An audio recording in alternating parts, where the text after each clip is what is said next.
Okay, hai, Assalamualaikum warahmatullahi wabarakatuh. Selamat malam, saya ucapkan kepada semua. Okay, Alhamdulillah kita dapat bersama. Minta maaf atas kelewatan, masalah teknikal sikit. Okay, so insyaAllah malam ni, okay, so kita seperti yang dijanjikan, kita akan bedah siasat, okay, ataupun kita akan membuat sedikit market research berkaitan dengan salah satu stocks dalam kategori REITs, okay, ataupun real estate trust, apa ni, stocks yang didagangkan di Bursa Malaysia. Okay, so salah satunya ialah this company called KIP, okay, ataupun KIP, orang biasa panggil KIP, KIP. Um, kita mungkin sebelum ni pernah pergi lah dia punya real estate dia, okay, contohnya mall dia, okay, kita ada, dia ada KIP Mall, dia ada Aeon, okay, so itu antara dia punya REITs yang dia ada di Malaysia. Sebelum kita bermula dengan lebih details, okay, untuk kita bedah this particular stocks, boleh share this video, okay, so supaya lebih ramai lagi dapat join kita, okay, untuk meriahkan lagi sesi market research kita ini, insyaAllah. Okay, so please click share, share button sebelum kita bermula. Alright, a little bit background tentang this company. Dan juga sebagai disclaimer, okay, so this is not a buy call, okay, ini bukanlah nasihat pembelian maupun penjualan, bukan juga nasihat pelaburan, okay, so sebarang keputusan pelaburan adalah atas risiko masing-masing, okay, so that will be the disclaimer. Dan tujuan kita ialah ni untuk information purpose dan juga untuk pembelajaran, untuk kita buat study. Okay, so dan juga this counter unfortunately, okay, dia dia tidak patuh syariah, okay, tetapi apa yang saya cuba sampaikan ialah untuk kita dapatkan sedikit insight, okay, berkaitan dengan real estate, bagaimana kita boleh project untuk the rest of the sector also, okay, sebab sector REITs ni ada banyak stocks lah, okay, so antara ni adalah KIP ni, okay, dan juga apa ni, untuk kita REITs ni ialah salah satu antara pilihan stocks yang ada, especially orang go REITs ni ialah untuk mendapatkan dividend lah, okay, so not so much of capital acquisition, tapi dia more on a dividend punya stocks, okay, so people looking at dia punya yield, melihat kepada dia punya income distribution dia dalam pemilihan untuk REITs ni, okay, so kita start, okay, kita lihat portfolio, okay, current portfolio untuk KIP ni, okay, so far dia ada beberapa mall di seluruh di Semenanjung lah, especially di Semenanjung Malaysia. Dia ada di Perak, dia ada di Bangi, dia ada di Tampoi, dia ada di Negeri Sembilan, Melaka, di Johor, di Kota Tinggi dan juga di Masai, okay, so overall KIP Mall dia ada 6, okay, dan juga satu Aeon Mall di Kinta City. So ada orang Kinta malam ni bersama kita, okay, so Kinta Mall, okay, ataupun Aeon Mall tu ialah di bawah KIP, okay, this company KIP ni, dan Aeon tu lah sebagai dia punya operator, right. Dan juga di Bangi, okay, KIP Mall di Bangi, KIP Mall di Tampoi, ada orang Tampoi kat sini, okay, di KIP Mall Senawang, okay, KIP Mall Senawang ada satu dekat dengan Lavender Heights sana tu. Kemudian di KIP Mall Melaka, ada orang Melaka bersama kita malam ni, dan juga di KIP Mall Kota Tinggi, Johor, yang last kali adalah KIP Mall Masai, okay, di Johor. So Johor ada 3, okay, so ramai ada orang Johor yang bersama kita, okay, so bersama malam ini kita akan cuba bedah berkenaan dengan salah satu stocks ni, okay, yang didagangkan di Bursa Malaysia.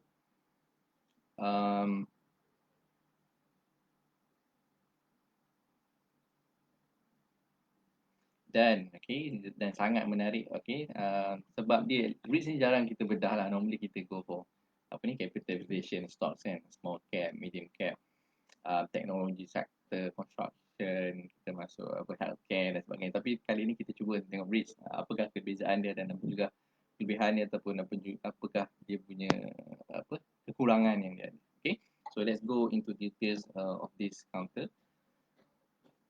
Right, so untuk company KEEP, okay, key highlight untuk Q2, okay, quarter 2 for financial year 2021, okay, dia punya gross revenue kalau kita lihat kat sini ada berlakunya penurunan.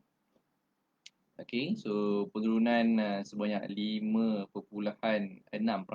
okay, dia menurun year on year, ni based on year on year, penurunan sebanyak 5.6% dengan revenue sebanyak 18.6 juta ringgit. Okay, so that is dia punya gross revenue, manakala dia punya net property income, okay, juga menurun negatif, menurun sebanyak 5.7% year on year, dan juga in overall dia punya net property income adalah sebanyak 13.9 juta. Okay, so itu ialah dia punya net property income. Manakala dia punya realized profit after tax, profit after tax, PAT, okay, adalah 8.7 juta, okay, penurunan sebanyak 6.2% based on year. Distribution income juga menurun 0.4%, okay, based on year dengan nilai 9.4 juta. Distribution per unit, okay, distribution per unit juga menurun, okay, menurun bagi year on year menurun 9.6%, iaitu 1.59 sen. Tetapi kalau kita tengok dia punya year to date, okay, YTD dia year to date ada kenaikan 0.3%, okay, year on year menurun tapi year to date meningkat 0.3%. Right, kemudian kita lihat juga annualized distribution per unit dia, okay, adalah 6.19 sen. Okay, kemudian annualized distribution yield, okay, ni yang menarik ni. Yield dia adalah 7.60% untuk annualized yield. Okay, so is very attractive return lah, because of kalau kita lihat kepada sektor ni dia not a very so much of volatile lah. Okay, tetapi walaupun begitu dia punya returns, okay, untuk yield dia boleh memberikan peluangan 7.6%, is quite tinggi lah kalau kita compare dengan other instrument. Dan juga despite dia punya distribution ni dia ada juga capitalization. Let's say kita dispose kita punya stock tu, kita ada, kalau harga meningkat maka kita juga boleh mendapat profit. Okay, so 7.6%, okay, dia punya yield is very attractive return. But unfortunately saya already mention this stock is not syariah punya stock. Okay, so orang Muslim tak boleh belilah. But kita try to put pressure lah untuk company lebih banyak lagi untuk syariah. So that's why kita belajar. Dan kalau kita lihat counter tu mungkin atau syarikat tu berpotensi, kalau kita ada interest yang banyak, so company tu kena work hard lah untuk dia dapatkan syariah status. Tapi kalau tak ada demand, dia pun tak nak buat lah. Okay, so that's why kita kena create the demands. Kita ramaikan lagi orang Muslim untuk berdagang di Bursa Malaysia, untuk melabur di Bursa Malaysia. Dan kita push, okay, this company. Kita ramai, kita nak beli. Tapi kalau you tak syariah, kita takkan belilah. Okay, so itu yang apa cuba kita buat sekarang. Okay, so kita push untuk lebih banyak syarikat menjadi patuh syariah. Okay, kemudian kita lihat occupancy rate, average occupancy rate adalah 88.7%. Okay, ini adalah pengurangan 2.5% berbanding tahun sebelumnya. And tak apalah. Okay, so ini adalah beberapa perkara key highlight yang boleh kita dapat untuk dia punya report. Okay, dia punya quarter report actually dia announce yesterday. Okay, so dia punya report baru keluar untuk second quarter pada semalam. Okay, so this is dia punya latest report. Okay, moving on, kita lihat kepada dia punya financial performance. Okay, ini ialah dia punya financial performance.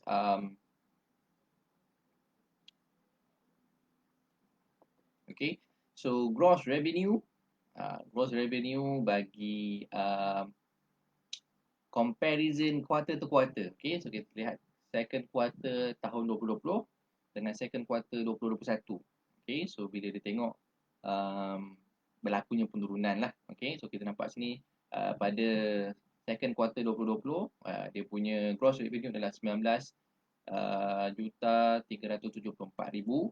Okey, semanakala pada kuartal yang terkini, okey, kuartal yang lepas, kuartal 2 2021, berlaku pengurangan 18, dia gross revenue adalah dicatatkan 18,619,000. Okay, so this is pengurangan sebanyak 1,115,000. Alright, so ini in comparison quarter to quarter. Okay, so yang the rest yang kita nampak dekat bar apa ni kat sini, dia menunjukkan quarter-quarter sebelum ni. Okay, so tapi kalau kita compare dengan previous quarter dia, which is the first quarter 2021, berlaku sedikit kenaikan lah kat situ, sebab 18,234 untuk first quarter 2021. Second quarter 2021 dia 18,619, so ada berlaku sedikit peningkatan. Okay, so kita lihat kat sini. Dan dia punya financial year dia tak ikut calendar year lah, sebab tu kita nampak sekarang second quarter. Okay, sebab kalau ikutkan sekarang baru Januari kan, kalau ikut calendar year, meaning is the first quarter lah. Okay, so that's why dia tak ikut calendar year, dia punya financial year dia adalah Julai Jun. Julai 1st Julai let's say 2020 hinggalah 31st June 2021. So that is dia punya financial calendar. So lain dengan calendar year. Okay. Alright. Jelas Kemudian kita lihat pula dia punya revenue untuk year to date. Okay, year to date 2020 dengan year to date 2021. Kalau kita lihat kat sini berlaku juga pengurangan. Okay, 3.6% pengurangan dia. Value-nya sebanyak 1,371,000. Okay, so that is dia punya pengurangan. Kalau actually untuk risk kita dah boleh estimate dah, kita dah boleh jangkakan apabila COVID hit last year. Okay, apabila kita berlakunya pandemik COVID-19 ni daripada I think late 2019. Tetapi dekat Malaysia mungkin lambat sikit, 2020 tu baru kita dapat kesan itu. Dan kalau kita perhatikan apabila bulan March, April dan Mei tu berlakunya PKP PKP 1.0, okey.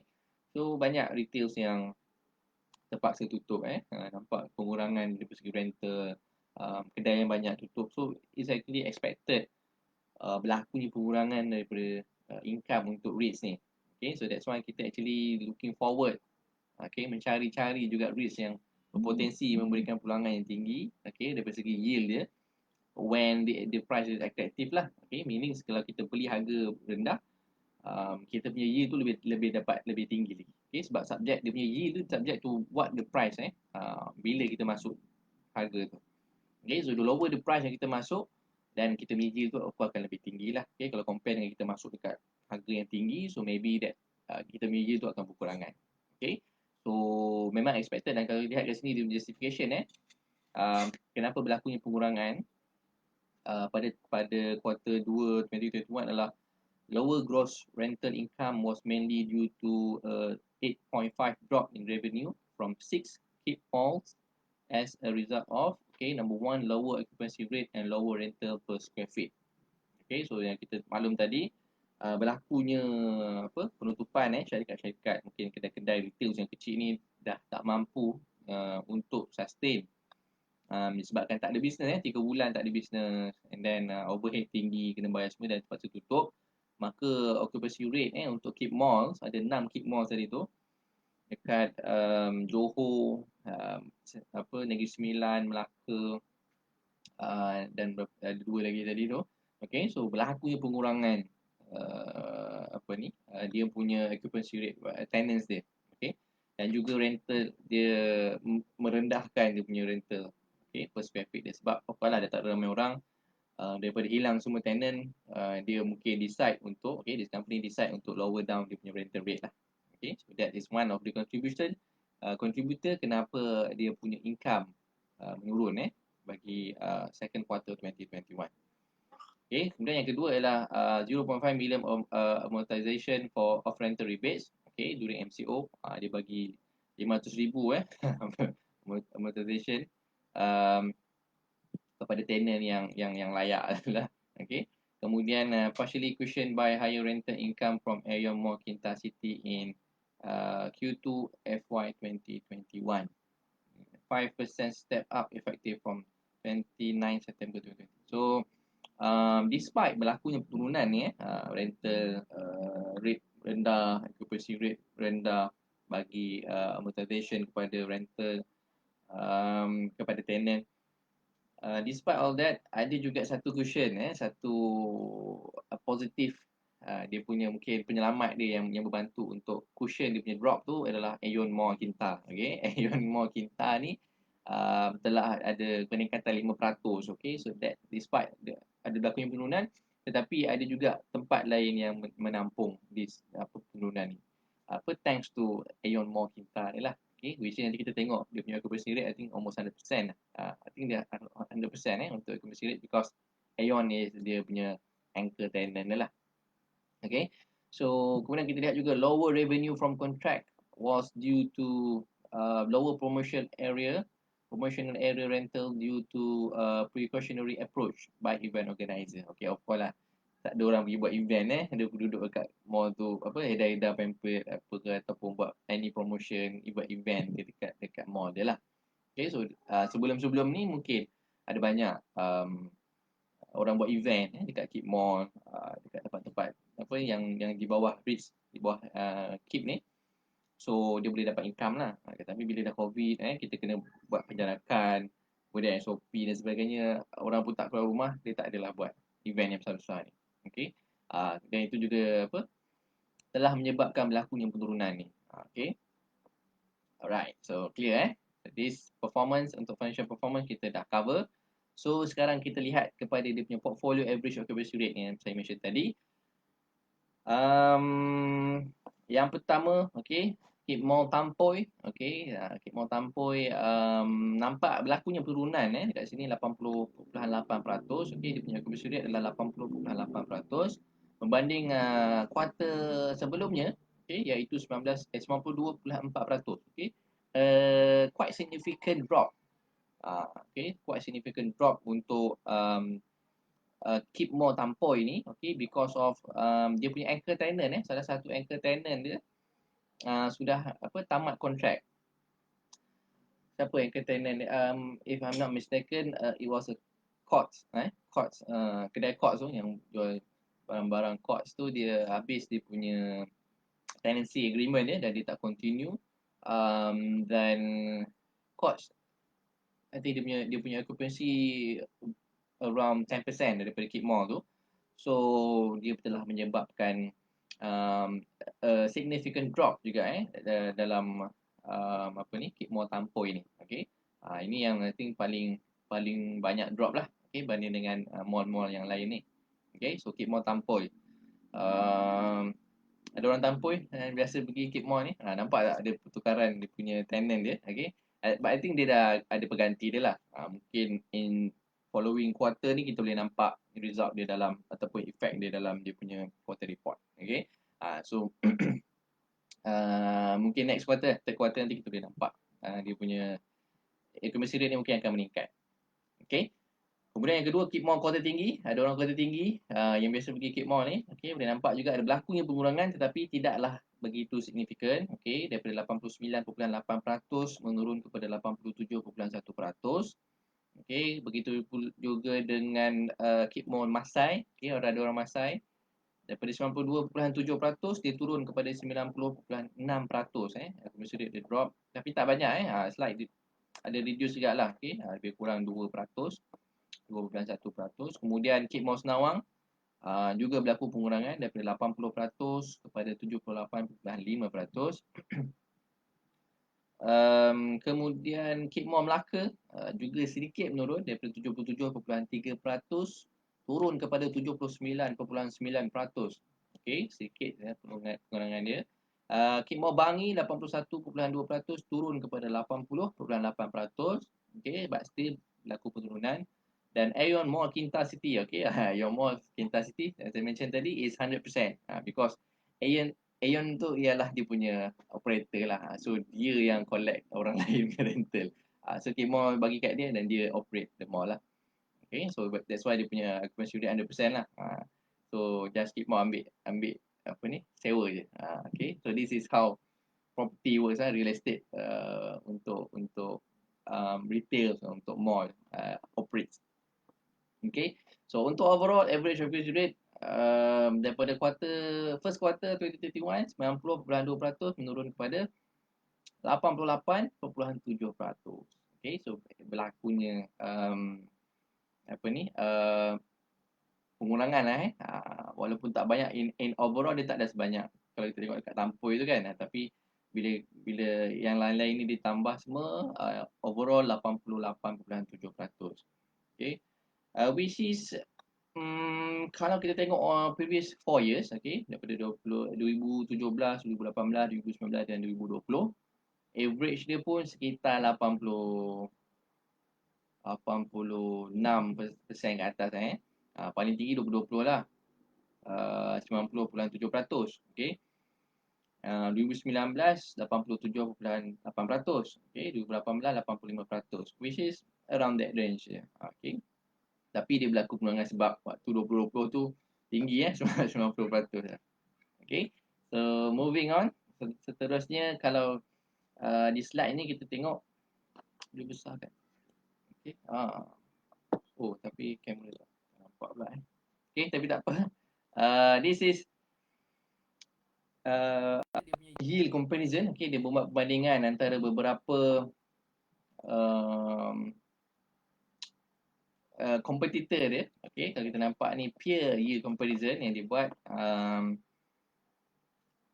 beberapa REITs lain. Okay, antaranya ialah Hektar, Central, CMMT is Capital, Capital Mall, Axis, IGB, Sunway dan juga Pavilion. Okay. Bila compare macam ni, KIP ni dia berada top 3 lah. Okay, dia antara top 3 dengan yield sebanyak 7.6%. Okay, di tangga kedua Central 7.78% dan Hektar 13.63%. Dahsyat ni 13%. Because it's a risk ni bukannya stocks yang small cap ke teknologi ke apa, ini ambil income distribution je. Okay, 13%, which is tinggi lah. Okay, bagi saya tinggi lah. Ni yang duduk saja-saja pun dapat 13%. Tapi malangnya malangnya dia kata kat situ yang Hektar ni dia tak patuh syariah, di Central pun tak patuh syariah, Capital Mall pun dia tak patuh, dia tak syariah. Axis yes, Axis is patuh syariah, tapi Axis punya return yield dia adalah 4.35 lah. Okay, 4.35%. IGB I think not syariah. Okay, IGB rasanya tak patuh syariah. Sunway yes, Sunway patuh syariah. Pavilion I think Pavilion tak patuh syariah. Okay, boleh check balik lah. Saya based on previous dulu punya lah, saya pernah tengok je, tapi tak tahu mungkin ada perubahan yang latest lah. So yang dekat sini yang patuh syariah adalah Axis dan juga Sunway. Ada dua. Okay, which Sunway bagi 4.12%, Axis 4.35%. Okay, so bila dia ambil average, dia punya peer comparison dia jadi 6.53%. Nampak cantik lah sebab dia punya return 7.6. Okay, income distribution dia so nampak lebih tinggi daripada average peer. Okay, tapi overall dia tangga ketiga. Okay, begitu juga kalau di compare dengan EPF return. Okay, 5.45%. Kalau fixed deposit 5 years is 2.1%. Okay, dan juga MGS 10 years adalah 2 Malaysia government sukuk 2.65%. Okay, of course lah nampak lebih tinggi. Okay, but this one is a zero, almost zero risk lah. Okay, tapi di compare dengan risk actually dah ada risk lah sebab harga dia pun boleh naik dan turun. Okay, so bukanlah apa apple to apple actually dia tak adalah apple to apple, tapi considering risk dia taklah se-volatile other stock punya prices so dia compare macam tu. Okay, kemudian 7.6% Oh, ini untuk setahun dia punya pulangan yang dimention kat sini ialah untuk setahun. Bukannya per quarter lah. Okay. Dan tadi petang tadi diumumkan kita punya OPR is maintain lah at 1.75%. Okay, so maintain meaning fixed deposit MGS 10 year mungkin maintain dia punya return lah. Dia tak adalah bertambah dan juga tak berkurang. Mungkin berkurang, okay, bertambah I think unlikely. Tetapi since OPR to maintain, dia tak adalah banyak sangat different dia. Okay, because previously kita dah cut, I think 3 ke 4 kali dah kita dah cut OPR. So Bank Negara decided is okay, dia punya current moment ni dah nampak boleh recover lah. Okay, so ekonomi pun nampak start untuk pulih. Dan akhir sekali, okay, this is the last slide untuk outlook. Yang pertama, Malaysia economy. According to the World Bank Group, the effective rollout of the COVID-19 vaccination is expected to drive Malaysia economy to a rebound in 2021. Okay, so vaksin bila dah start untuk disuntik, okay, dibagi pada orang ramai, maka kita boleh nampak economic rebound. This is from World Bank punya research lah. Okay. And the World Bank expect Malaysia economy to grow by 6.7% in 2021. After the projected contraction of 5.8% in 2020. Okay, so World Bank expect Malaysia punya ekonomi untuk grow 6.7. Sekarang kita dah tengok beberapa GDP growth, okay, yang dikeluarkan oleh bank utama di dunia, antaranya Goldman Sachs, JP Morgan, okay, Morgan Stanley, Citigroup, Nomura, okay. So siapa yang terlepas boleh tengok video semalam. Tengah hari kita dah go through. Dan juga outlook untuk Malaysia punya GDP growth bagi yang dikeluarkan oleh CIMB dan juga Maybank. Okay, so 6.7 I think almost near to CIMB punya estimate. Okay, I think CIMB estimate up to 7.5% I think lah. Okay, but 6.7 mungkin agak tinggi jugalah. Okay, I think Malaysia estimate 4.5 to 5% rasanya dia punya return. This is World Bank 6.7 ni is World Bank expectation. Kemudian kita tengok Malaysia retail industry, okay. So untuk retail industry kita boleh refer dekat sini dia punya outlook. Retail Group Malaysia revised its retail industry annual growth rate from negative 9.3% to negative 15.8% for 2020. However, due to the recent reinforcement of the MCO, the growth rate may be lower than the projected number due to movement restriction. Okay, so belum nampak lagi signs of recovery, okay, because dia punya growth pun makin menurun. Okay, untuk retail ni, which is yang kita boleh expect lah sebab tak ramai orang pergi keluar membeli belah. Dan juga dengan recent announcement of MCO 2.0, lebih banyak restriction, kita tak boleh keluar lebih dari 10 km. Operating hour terpaksa ditutup awal. Is expected lah untuk retail ni. Dia punya growth tu semakin drop lagi. Okay, so daripada negatif 9.3 dia projected lower kepada negatif 15.8%. So temporarily it's not looking very good lah. Okay, tapi mungkin bila price is cheap, itu then it will be attractive lah untuk kita simpan dan sebagainya. Okay, bukan spesifik pada this stock this is untuk general retail industry untuk Malaysia. Kemudian consumer confidence continue to be undermined with lower spending power due to the high possibility of infections. Okay, so orang pun berjaga-jaga lah, okay, sekarang ni untuk membeli ataupun untuk keluar, dan juga lebih banyak online shopping lah. Okay, mostly I think semua orang hari-hari masuk order ada orang hantar barang ada je masa sebelah rumah hantar rumah bawah Assalamualaikum ketuk pintu, Lazada lah, Shopee punya Express lah, macam-macam so that is, I think that is future lah. Kita dah sampai ke future ni, memang kita duduk rumah dan everything pun datang kepada kita food, kita order barang, kita order sampai. Sekolah pun duduk depan laptop je tak payah pergi sekolah. Dia ada efek negatif kepada certain industry lah, okay? Dan juga dia ada positive effect juga kepada certain industry. So as an investor, kita looking at apa yang boleh kita benefit from that lah. Okay, so jangan emotional Jangan kita nak marah-marah, okay? So jangan kita um, it is nothing to do with politics lah. Sebagai investor, kita put apa ni, kita nak cari kita punya return, okay?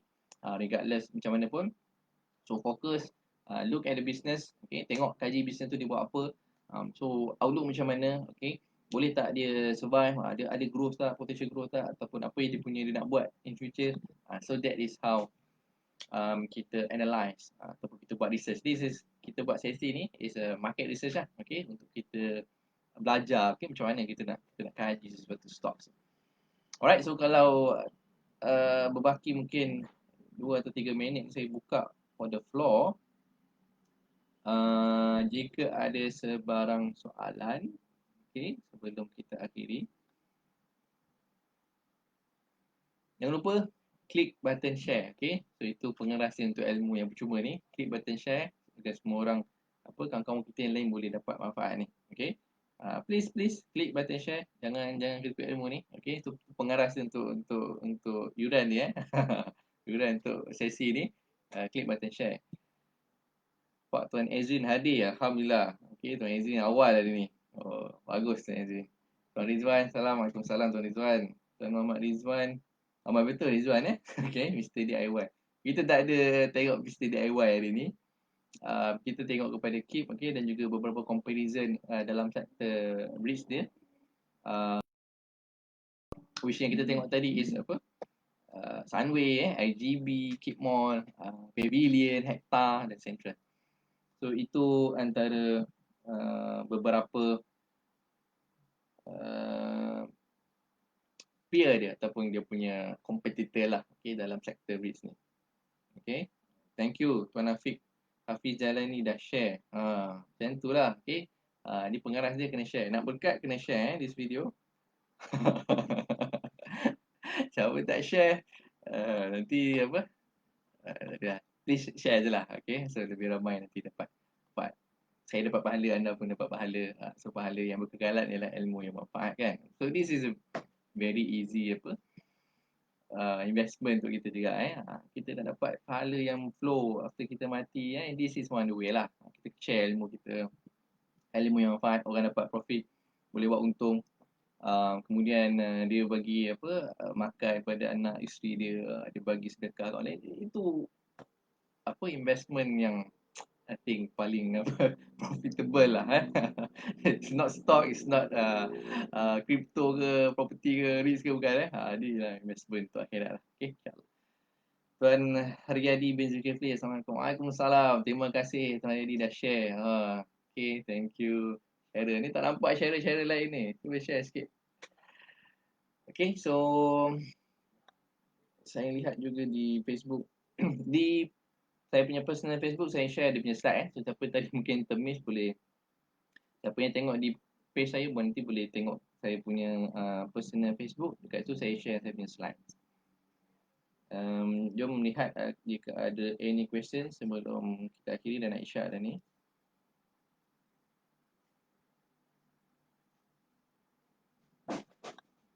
Ada soalan?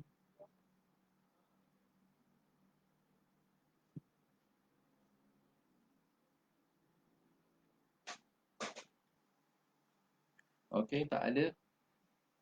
Alright, I think kita bertemu lagi insyaAllah. Kita cuba, saya cuba untuk continuously buat benda ni everyday lah. Okay, kalau tak kekangan doakan, okay, supaya saya boleh istiqomah je untuk buat benda ni. Kita akan buat regularly, daily. Mungkin pukul 8 atau pukul 9. Saya try cari the best time untuk suit everyone. Mungkin pukul 8 ni agak rushing. Semua orang baru mungkin selesai maghrib atau makan malam. Saya tengah anak-anak semua mungkin agak rushing. Azan. Okay, so kita mungkin akhiri. So mungkin pukul 9 sebab hari ni saya ada meeting pukul 9. So saya terpaksa awalkan sikit. Dan juga mungkin kita saya try dekat tengah hari kalau sempat kita review. Banyak tajuk juga kita nak share ni. Mostly kita akan buat research. Kita akan tengok beberapa research house keluarkan dia punya kajian. So kita akan kaji. Kita pun kaji dia punya kajian. So it's a 2 kali punya kajian. Dan juga mungkin any updates ataupun outlook yang ada saya akan share bersama, insyaAllah. Okay, so pembelian REITs ni bukan pakai akaun biasa kan? Tuan Hayadi, no, actually pakai sama juga akaun as long as you ada account CDS, you boleh buy. Dia klik dekat apa ni, search dekat dia punya platform tu, dia boleh keluar. So boleh boleh buy through that. Sama je, as long as ada account CDS. Okay. So satu lagi sebelum saya terlupa, untuk apa dividend yield ni, kita juga ada private mandate special untuk dividend yield. So dia private mandate ni fokus on stocks ataupun counter yang syarikat yang akan memberikan dividen tinggi di Bursa Malaysia. Dia akan tapis daripada almost 1,000 stocks tu, dia akan tapis pada 10 ke 15 stocks yang dia akan pilih. Dia akan create kita punya portfolio. Okay. Dalam apa kategori dividen ni. So siapa yang minat nanti boleh PM saya lah. Okay, untuk dapatkan private mandate yang fokus on dividend yield saja. Dia tak adalah macam small cap, medium cap, tapi dia bukan juga blue chip, tapi mungkin harga dia sekitar RM2, ada yang RM1, ada yang RM50, tapi dia fokus on as long as dividend yield dalam peratus itu tinggi, so dia akan ada dalam portfolio that dividend yield. So siapa yang minat nanti boleh PM saya, insya-Allah. Okay, so saya akhiri sesi ini dengan Assalamualaikum warahmatullahi wabarakatuh.